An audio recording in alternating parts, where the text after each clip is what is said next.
us Kavitha Kuruganti, a food activist. She is a founder convener of Alliance for Sustainable and Holistic Agriculture, that is ASHA. Basically, it works for the farmers' right and ensure that sustainable farm livelihood. Kavitha Kuruganti recently has been in news because the court's verdict in Pepsico and farmers' case. We'll be looking into that in further conversation. So for now, welcome Kavitha ma'am. Welcome to Kartavya Sadhana. Thank you. So, ma'am, my first question to you would be more of a like tell us about your profile, what exactly you do, so that our listeners can understand your work, your journey so far. Well, I am a volunteer working for farmers' rights and to promote sustainable farm livelihoods. Life has been advantaged enough for me that I don't have to look for a job to earn my livelihood. I'm supported by my partner and I'm free to do whatever needs to be done within my capabilities through a platform called Alliance for Sustainable and Holistic Agriculture, ASHA Kisan Swaraj, which is a platform driven by volunteers like me. Everyone is keen on doing something for the annadatas of this country to bring in social equity into agriculture, to promote environmental sustainability in farming, and to ensure greater sovereignty and autonomy for farming communities when it comes to their profession, their way of life. And we are all people who are doing this not because this is a job for us, but because we are passionate about this mission and this cause. And there are several like me, people who have returned from abroad, giving up their lucrative careers because they wanted to do something for rural India. There are Gandhians. There are people from various backgrounds in terms of their political ideology. All of us work together as a team to pick up issues of relevance when it comes to farm livelihoods and farmers' rights. That's about Asha Kisan Swaraj. I'm also associated with another platform called Mahila Kisan Adhikar Manch, Makam, which looks exclusively at ensuring that women farmers and their issues receive visibility and that they get due recognition and identity for their immense contribution to Indian agriculture. And that's a platform which seeks to empower women farmers. That is Makam, which has been set up after Asha Kisan Swaraj was set up. Okay, so ma'am, as you told about that, you didn't have to worry about your livelihood. So what it was to be, having such a childhood and having such a, what you can say, parents and guardians to, support you. So what it was to, what basically shaped up you. Well, in many ways, my childhood is not too relevant to the person that I have become. I come from a regular upper caste, middle class, small town India.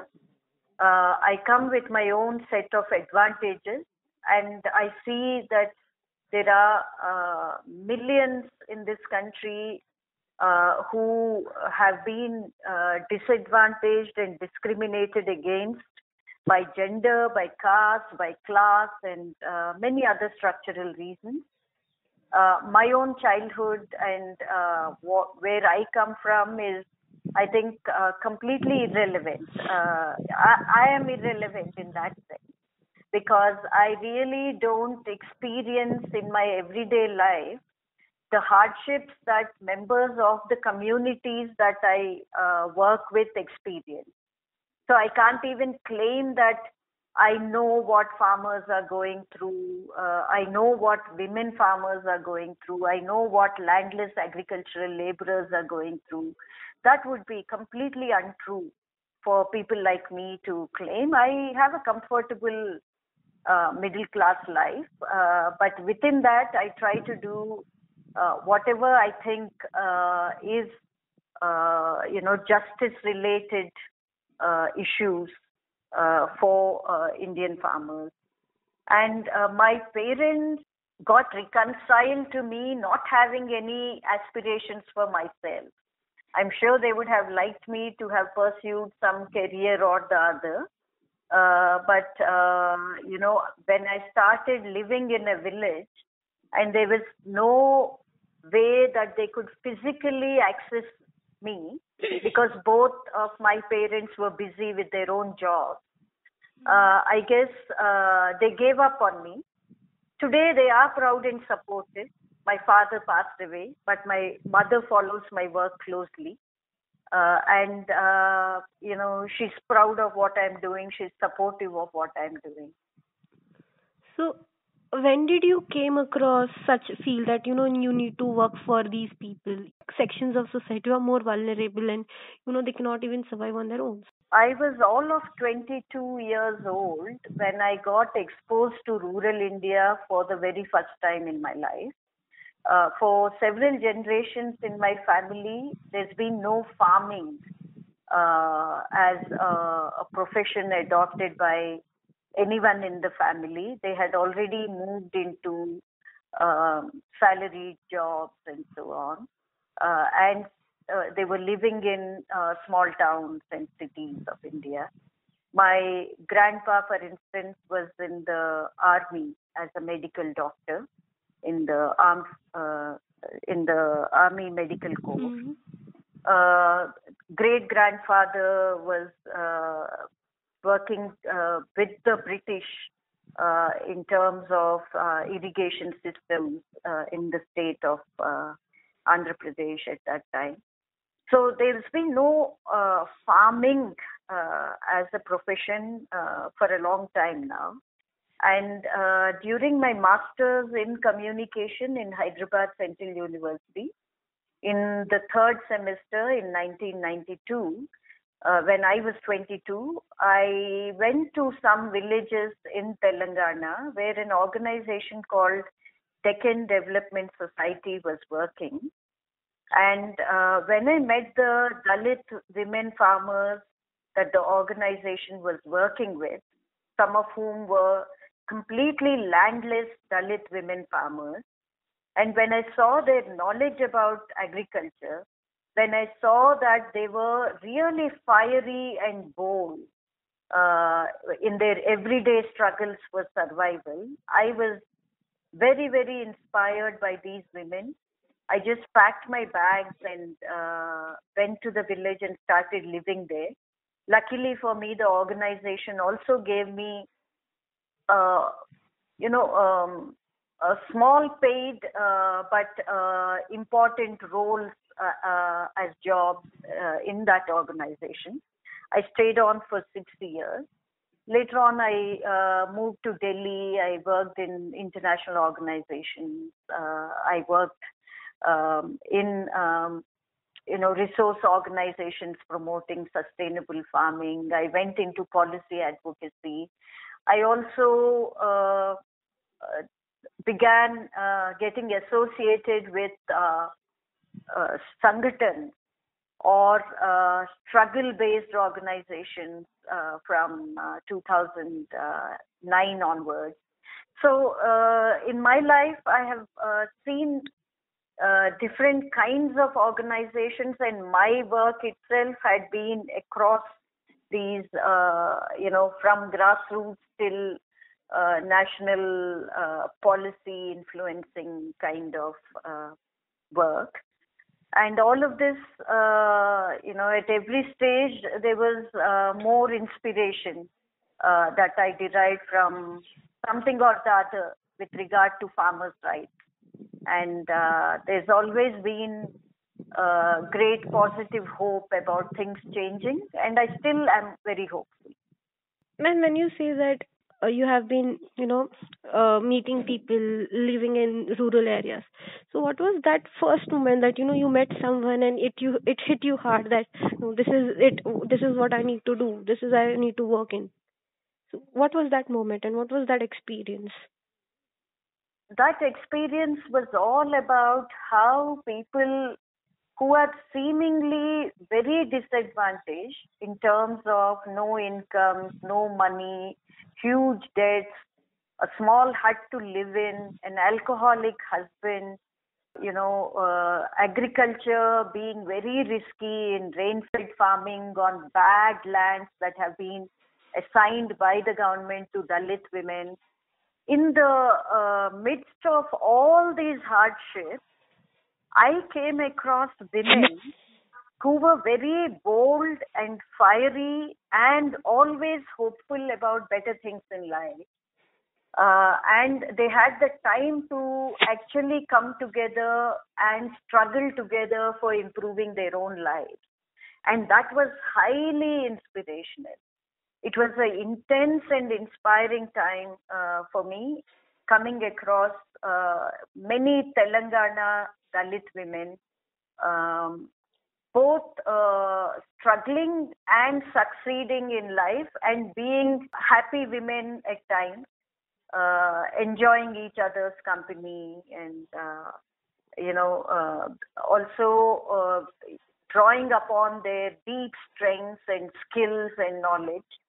All of this was somewhat foundational in my work for 27, 28 years now. In fact, there was no time for myself or my personal life or to think about, what else I should be doing and so on. Life was very fulfilling while I stayed in that village called Pastapur for 6 years. So you still stay there? I mean, do you have some No, I connection? don't stay there. I live in Bangalore. I have a partner in my life. I live along with him in Bangalore. I'm talking about how I got initiated into this kind of life years ago. So tell us about like what was it to stay in that particular village? How was women over there? And I mean to say the first time you went there and like when you were not aware about things and you hardly knew anything. Oh, it's like Well, I did tell you, Snehal, that their experience and their way of living in the middle of extreme hardship was what was strikingly impressive. We find people who have all kinds of advantages constantly being unhappy and complaining about what is missing in their life and being self-absorbed. Whereas I came across Dalit women who hardly had any material possessions in life and who also were going through hardships related to patriarchy, caste discrimination against Dalits. Dalit women suffer a lot more than Dalit men, even there. In a setting like that, I came across women who knew how to draw upon their strengths and collectively struggle to improve their lives. And that was what was inspiring. okay. So, ma'am, was this reason that you came up with Mahila Kisan Adhikari Manch? One of the reasons, the fact that I myself was very exposed to women farmers and their issues in the initial years of my work life was certainly one of the factors.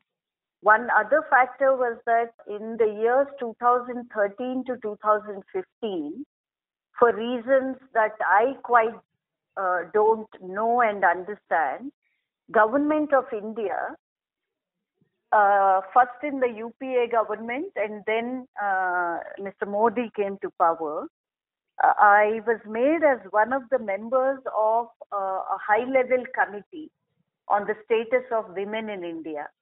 It was only the second time that such an HLC was formed in India, under the Ministry of Women and Child Development. The first time around it was in the 1970s. And decades later, a high-level committee was formed to understand what has changed for women in India and what else needs to change. And we were asked to give our recommendations. And I was looking in particular at rural women and their livelihoods in this entire HLC, which consisted of 10, fantastic women from different fields and states across India. And at that time, I felt that I'm writing and thinking so much about women farmers, but I'm not doing anything about them. And I find that regular farmer unions and farmers' movements neglect women farmers. Correct. Women's movements and women's rights activists neglect women farmers, because a lot of women's rights activism happens in urban India.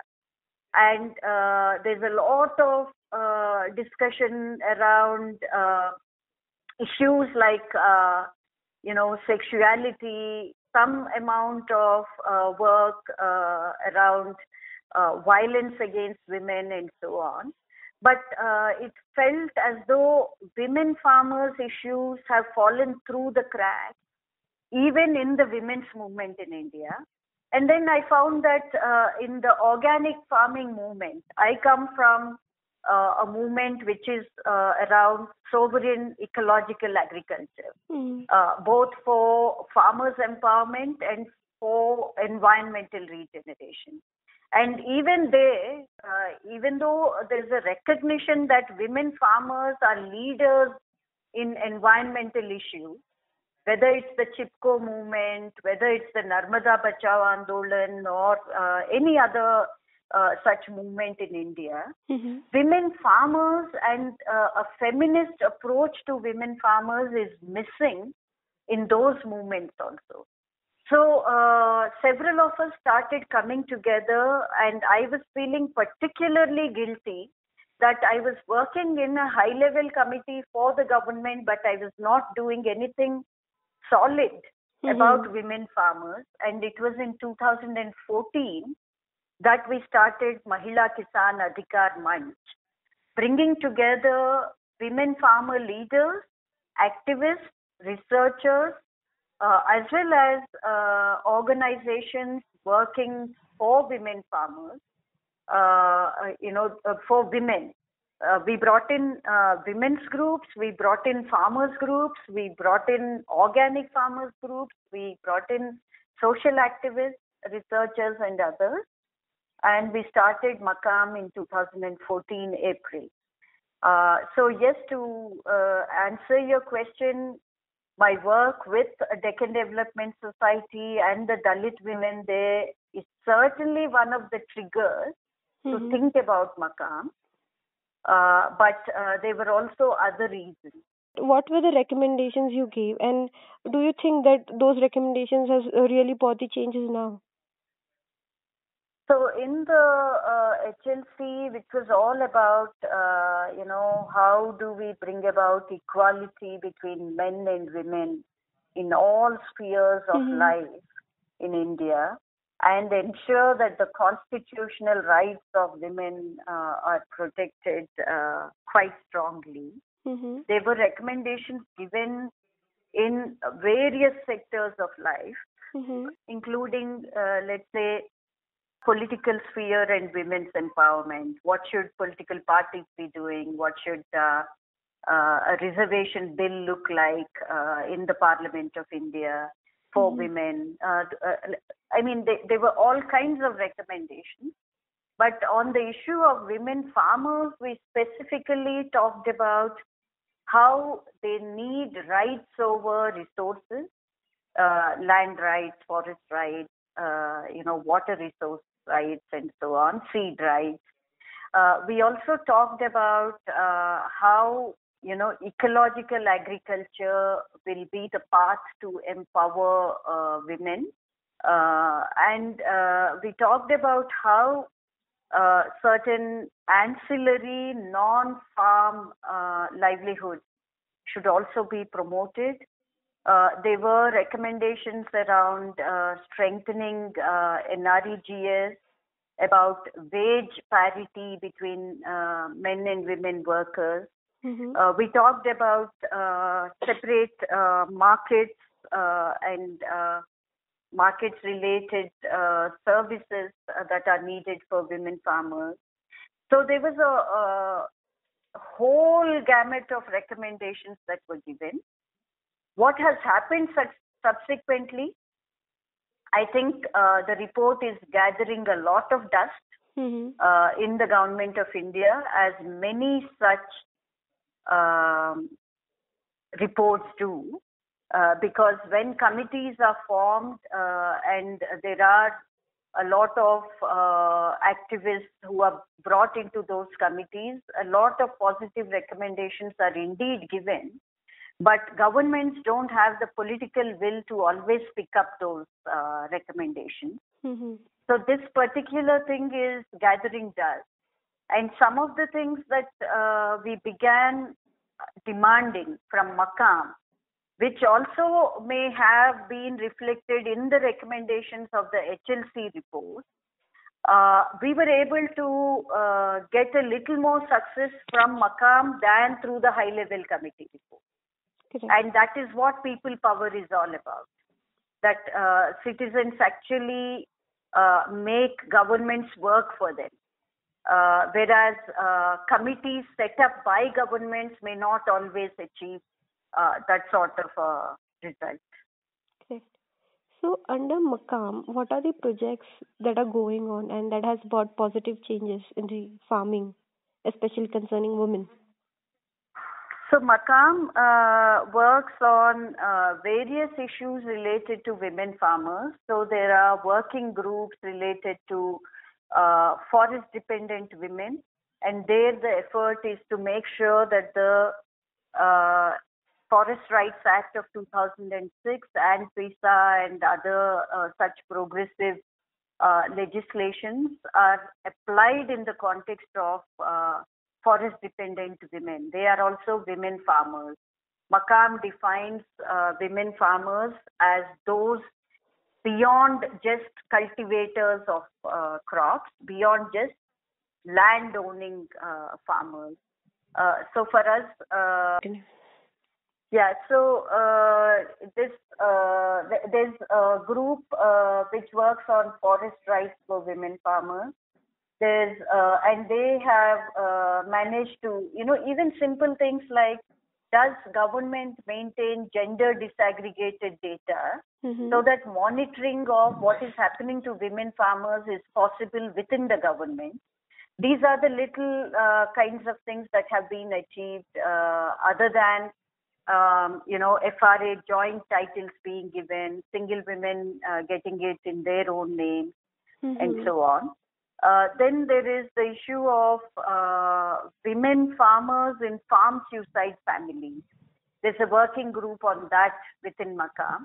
And they have been able to get different things from different state governments, including some progressive government orders from the government of Maharashtra and from Punjab and so on. Makam does a lot of research work, and based on that, it takes up advocacy. So we did that in the case of women farmers from farm suicide families. Similarly, there's a working group on farmer producer organizations and FPOs, as they are called, and what is happening to women farmers in FPOs. Very often FPOs are created without any gender orientation and without any gender sensitivity. And that actually increases the disparity between men and women farmers. So-called progressive intervention can inadvertently end up empowering male farmers a lot more than women farmers if you're not gender sensitive. So the FPO work is about influencing NABARD and many other organizations which are involved in FPO creation, 10,000 FPOs program in India today, to make sure that their gender orientation and gender interventions are correct. And Maqam's inputs are valued by these organizations because some perspectives that Maqam explains to them from a feminist angle, many officials would have never thought about it because they have never been schooled into thinking like that. Mm-hmm. So we have these working groups on different things, and each group as a horizontal working group across different states does its own work in Maqam. Okay. There's work happening with regard to group farming by women, for instance, in Karnataka, in Kerala, in Andhra Pradesh, in Telangana. Instead of family farming, can group farming empower women farmers is an effort specifically being put in based on past experiences in Deccan Development Society as well as in Kudumbashri in Kerala, by Mahila Samata in Telangana, and so on. There's something called Tamil Nadu Women's Collective, which also does group farming. So it's a cross-learning forum where women from one state get to learn from women from other states. Mm-hmm. So, ma'am, you took, like, we have been speaking, and you slightly took many times the name of Deccan Development Society. So, can you shed light on the work of Deccan Development Society? Deccan Development Society is an NGO which had been working in Medak district of Telangana. Back then it was United Andhra Pradesh from the late 1980s. And it is an organization that believed in empowering Dalit women in the villages to combat all the issues of marginalization that such women face. It is about women who have no resources, and if they do, it is only assigned lands, that too degraded lands, rain-fed farming and so on. So their farming occupation was a lot more risky and marginalized than farming of other farmers, and even they were in distress. Dalit women also meant that both by gender and caste as well as class, they were disadvantaged. So with that set of women, DDS initiated multiple interventions in the areas of livelihood, which is agriculture and social forestry and watershed development. It worked on health, and it was not mainstream health, but about going back to nature and reviving folk medicinal systems of the area, veterinary as well as human medical interventions, human health interventions. And there was a lot of work that happened related to education, especially for dropout girls and boys. An alternative school called the Pachasale or the Permaculture School was set up by DDS for this. There was work on creating alternative markets that was called as Market of the Walkout, with the realization that poor rural people get exploited and cheated both as producers of food and consumers of food. And therefore, an alternative paradigm was created to see whether they can be self-reliant by creating their own market, where they benefit both as producers and consumers, selling to each other and not to traders and external markets. So that Sangam market was one of the initiatives. One of the more innovative initiatives there was related to a FM radio station called Women Speak to Women, illiterate women were using radio as a means to communicate with each other. And there's a alternative, media trust run by illiterate Dalit women for barefoot videographers who make their own film on their own issue. And DDS has women's groups as the basic community institution, strong women's groups, which also fought for gender justice to make sure that girl-child marriages don't take place, against dowry, for land rights for Dalit women. There were many, many positive things that were happening in this organization. To this day, it is one of those really unique civil society organizations in India, which had a lot of progressive thinking that was brought in to empower the most marginalized in our society. And they have become empowered. Over 20, 30 years of work, you can see that the women have better housing now. They have land ownership. They own gold. I'm not calling it a positive thing, but they have jewelry for themselves. They have their own savings. They have a lot of assertion and bargaining power with government. And they have revived their traditional crop diversity and their own knowledge about farming. So many things have happened in this organization. So, like, it's changing. Like, people are getting aware and getting sensitized about such kind of things, right? Yeah, in fact, people are aware. What is required is a supportive and facilitative ecosystem that tells them, don't believe outsiders who tell you that you are backward. Correct. You have everything that you need as a community. You have sensitivities around protecting nature. Whereas urban consumers who drink off plastic cups, our lifestyles are so destructive, right? And we are not even conscious.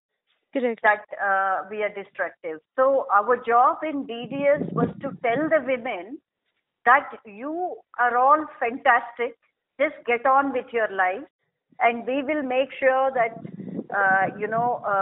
wrong government policies and so on don't destroy what you have.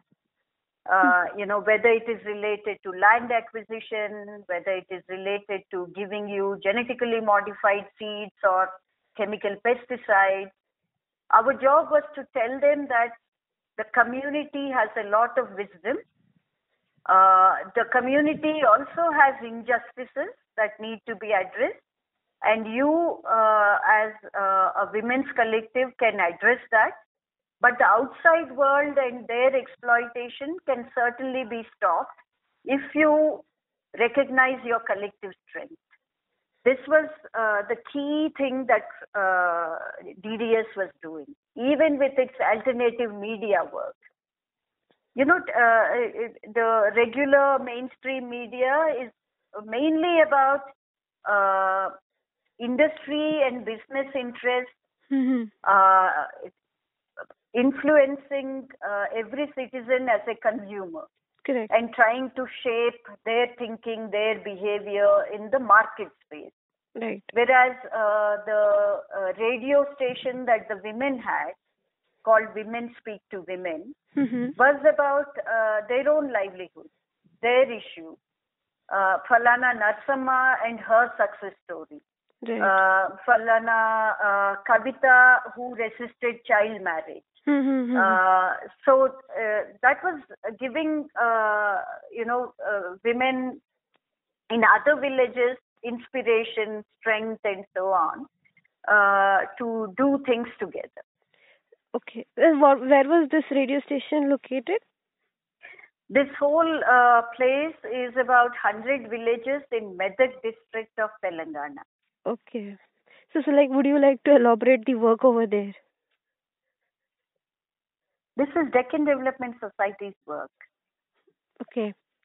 So ma'am, now we come to the ASHA. Like, what kind of work ASHA does? I mean, when I was reading about it, so it talks about the, resistance against the GM, various campaign for safe food. So could you elaborate on this? So when ASHA was created,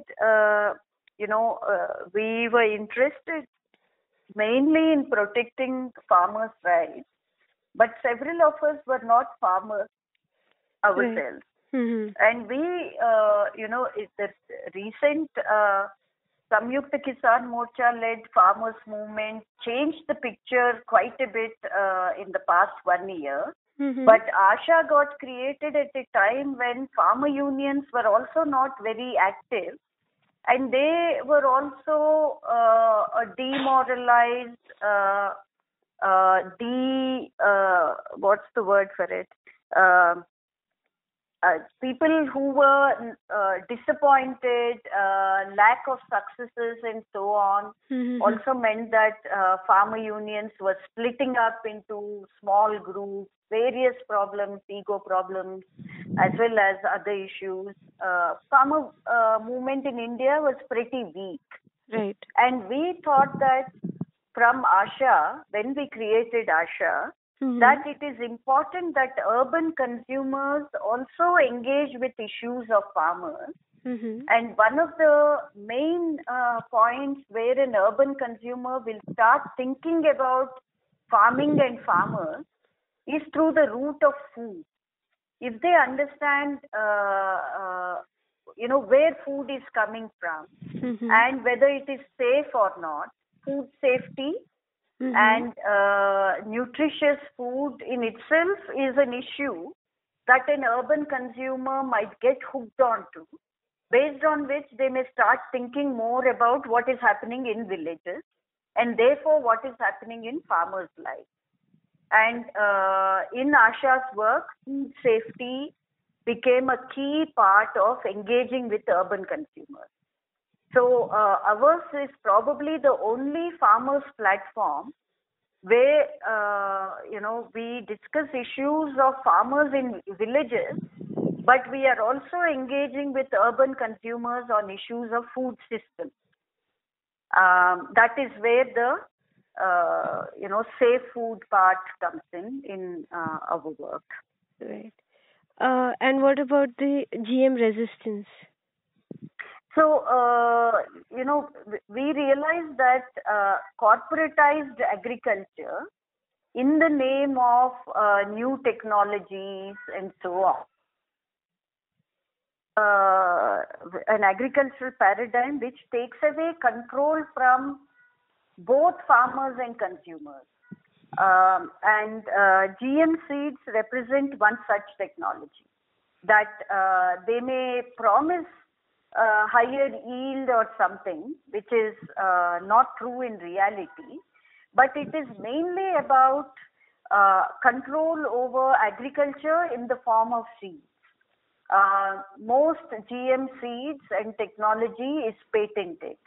If not in India, it's patented in Europe, in the US and elsewhere. Mhm. India does not allow patents on seeds, but India does allow patents on genetic material. Mhm. And by way of those patents, you can control seeds itself and seed systems itself.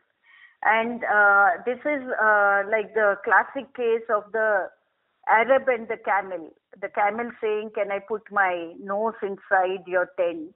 Right. And slowly, before you realize, the whole tent being taken over by the camel. Right. This is how corporations in agriculture sector also work. Mhm. They appear to bring in some seed or something or the other, but before you realize it, they start controlling how farming itself is done. And if seeds are not in the control of farmers, then agriculture itself will not be in the control of farmers. And our concern with GM seeds is related to sovereignty, Mhm. but it is also related to the unsafe nature of this technology, both to the environment and health. And therefore, we started resisting GM seeds. We all got together in Bapu Kuti in Sevagram. Farmer leaders like Vijay Javandiya, Yudhir Singh, Rakesh Tikayat, experts like Devinder Sharma. Then there were several of us, Usha, Kapil Shah. We all, in 2000 and Yes, continue. in 2004, we joined hands to form something called the Coalition for a GM-Free India. Okay. And it was this coalition which is responsible for two great successes in India of stopping GM seeds. Even after regulators gave the green signal and approved them for commercial cultivation in India. One is BT brinjal. Even after the regulators said, yes, go ahead, you can sell BT brinjal in India, through our big public movement, we managed to get a indefinite moratorium imposed on BT brinjal in February 2000 by the then Environment Minister Ramesh. And then GM mustard became a big threat in 2015, 16 and 17. And we managed to stop that also. From even after the regulatory body said yes, we put pressure on governments to ensure that it is not released in India. Yeah, so we've had very good successes, and in all these things that I'm stating, where I'm saying we got this from the government, we got that from the government, we managed this, every way because of collective strength. It is because we worked as groups of committed citizens, where collective thinking and collective working was the reason for the results that we obtained. We are very clear that work should not be about projecting oneself. It is not about individuals. The cause is more important than anything else. And to ensure that there are no problems of any kind, we don't do any projects. We are not funded. Funds usually bring in problems. In these networks, we don't, apply for funds and do only work when funds come in. We are not an NGO. We are not like an NGO. Right. Yeah. So, ma'am, how youth is involved in this entire process, like in ASHA, where the youth are working now with you? Yeah. So we have a separate wing called ASHA Youth. And there are many youngsters with whom separate workshops have been held, retreats in villages and so on have been held, where senior ASHA activists spend time with young people who want to do something for farmers. And in the steering group of ASHA, very consciously, we inducted about 1/3 of the members as youngsters who are less than 30 years of age. So they are part of the steering group itself. They work along with the founders and so on. We are very conscious of the fact that the next generation has to imbibe both the perspectives as well as the values with which ASHA has been working. Ma'am, when we talk about youth, a lot of youth are, turning towards cities and leaving their farming behind. And we all know the challenges. So how do you look to whole of these things? So a recent trend, and this is so especially in South India, is that there are a lot of youngsters who are chucking their jobs, especially in the IT sector, youngsters who have been engineers, and they're going back to farming, hands-on farming. And we have such colleagues in ASHA itself. They're called back-to-landers. Okay. There's a large community of back-to-landers in ASHA and elsewhere. So we connect with them, we work with them wherever the opportunity arises. Like I said, some of our steering group members are like that. On the other hand, I also want to point you to some very interesting developments that have happened after the Kisan Andolan led by Samyukta Kisan Morcha. Okay. While on the demands of the movement, people may say, oh, why did you go back home even though you did not get MSP law? You only got 3 farm laws repealed and you've gone back home. On the demands, the SKM movement may not have succeeded in all demands. But on the other hand, there's been a fantastic outcome from the Andolan, which is that farmers are asserting their identity as farmers, and within that, youth are proud to call themselves as farmers. Okay. If you go to Punjab, Delhi, Rajasthan, Haryana, Western UP, and all these places, there are so many youngsters who joined the Kisan Andolan. The visible signs are little stickers on their vehicles, T-shirts that say, I am a farmer, no farmers, no food, no future, and so on. But, there's a deeper assertion than just a T-shirt or a sticker. They really have internalized and tasted the strength of what farmers can do for India's polity, in India's political debate, in India's public debate. And they are asserting that farmers are essential for the rest of the society, that farmers are cross-subsidizing other sectors of our economy. And this is a fantastic thing that has happened with the Kisan Andolan. And I think youth will play a very important role in farming movement as we move forward. It was the youth which also knew the power of social media communication, and it was used very effectively in the Kisan Andolan. So, like, you were witnessing this whole of the Kisan Andolan. So, how you were associated with the farm protest? So, ASHA Kisan Swaraj is a member of, I am one of the working group members of All India Kisan Sangharsh Coordination Committee. AIKSCC was formed in 2017 when, after Mandsaur killings happened. In Mandsaur, 5 farmers were killed in police firing when they were agitating for prices, better prices for their produce. And there were some young farmers also who got killed in Madhya Pradesh at that time.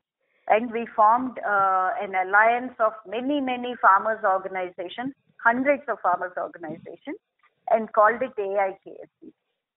When Modi government brought in these farm laws during the COVID pandemic in June 2020, AIKSCC reached out to other such alliances who were not part of AIKSCC, saying that let's join hands and fight this together. And that is how Samyukta Kisan Morcha was formed. So, being part of AIKSCC, I also ended up being part of Samyukta Kisan Morcha.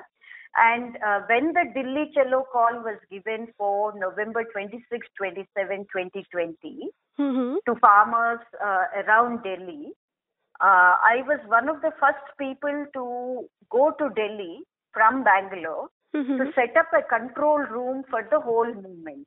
Right.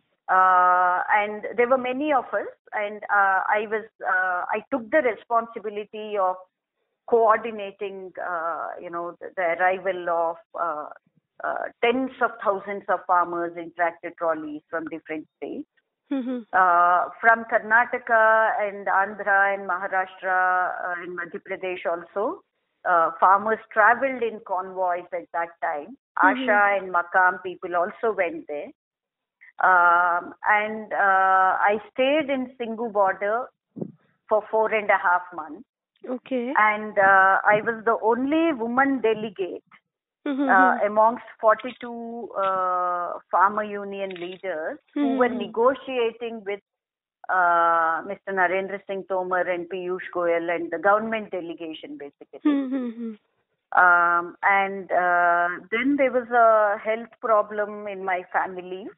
Right. My partner was diagnosed with something which required me to come back to Bangalore for his treatment. So the rest of the time that SKM movement was happening, I took charge of the daily press releases and media work for Samyukta Kisan Morcha, which I could do staying in Bangalore. Okay. So talking about farmers' protest itself. So my next question would be what is your stand on farmers' law, and do you think it did make sense in a longer period of time? The changes would be brought by those laws. So do you think the farm laws were certainly against farmers? Okay. In this country, there's very little protection that is given to farmers.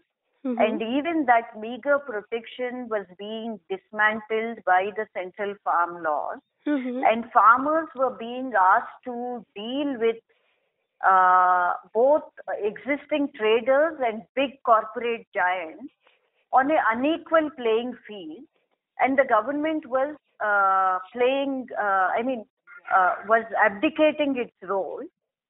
The farm laws were making farmers more vulnerable in the market space than they earlier were. Earlier also they were highly vulnerable to exploitation. Now there was no one to protect them. And remember that corporate power in the entire world is much more stronger now than it was 100 years ago, 50 years ago, and so on. Big capital has consolidated itself. Correct. And the power that they have vis-a-vis governments as well as vis-a-vis 1 acre farmer or a single woman Dalit farmer in Vidarbha or somewhere, it's just enormously different, the power dynamics between these two entities. And therefore you need governments to be there to take the responsibility of regulating markets. And that was precisely what these laws were trying to do, which is to say that we will not regulate. Let markets be unregulated and deregulated. And I think the Kisan Andolan is absolutely right in having fought against these laws and having succeeded in getting them repealed. And whatever we predicted will happen actually happened in the 8 or 9 months of implementation of those laws from June 2020 last year. Mandis were closing down. APMC incomes were coming down, even in BJP ruled states like Karnataka, Gujarat, Madhya Pradesh, and so on. Farmers were cheated in crores of rupees by unscrupulous traders who purchased from them and disappeared without paying the farmers. Prices were very low compared to MSP. So all these things were certainly happening when the farm laws were getting implemented until the Supreme Court suspended them. And then now they have been repealed, of course. I don't think, in the medium or long term, things would have improved. Things would have only worsened. But having said all of that, we also need reform. Correct. Not of the farm laws kind, Mhm. We need other reforms, and people like me have written extensively about what should those reforms be like, whether it is protection systems reforms or whether it is market systems reform. It would be foolish to say that nothing needs to change. No, some things have to change to improve farmers' situation. But the beginning point has to be farmers' interest. The beginning point cannot be a government saying that I will help a corporation run its business more smoothly.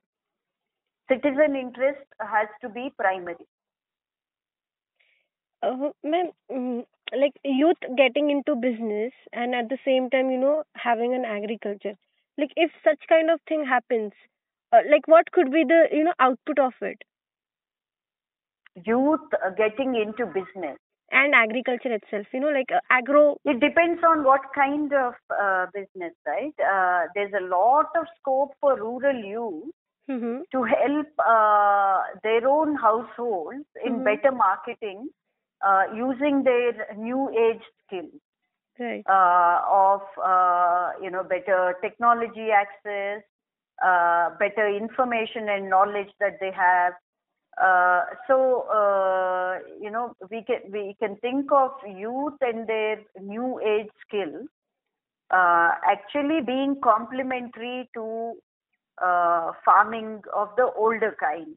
Correct. And if all of this happens in the context of organic and ecological agriculture, Mm-hmm. then all the more better. It is a win-win for everyone, including the consumer.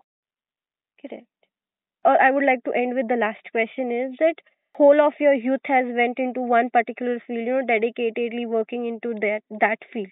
So what suggestions, or you can say what you would like to tell or a message to our youth who are listening to us?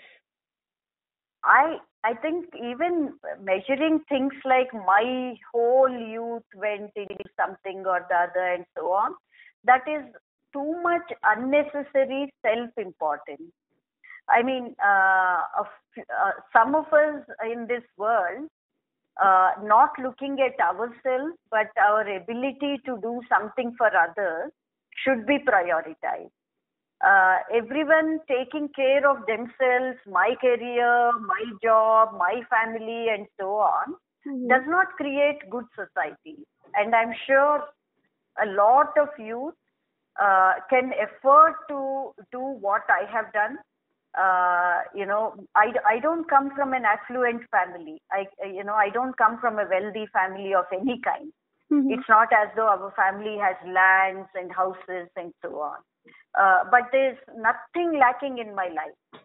And I think, I would like to see a lot of young women more than young men Mm-hmm. get into, work for rural India, because this country and our society cannot afford to have a unequal sort of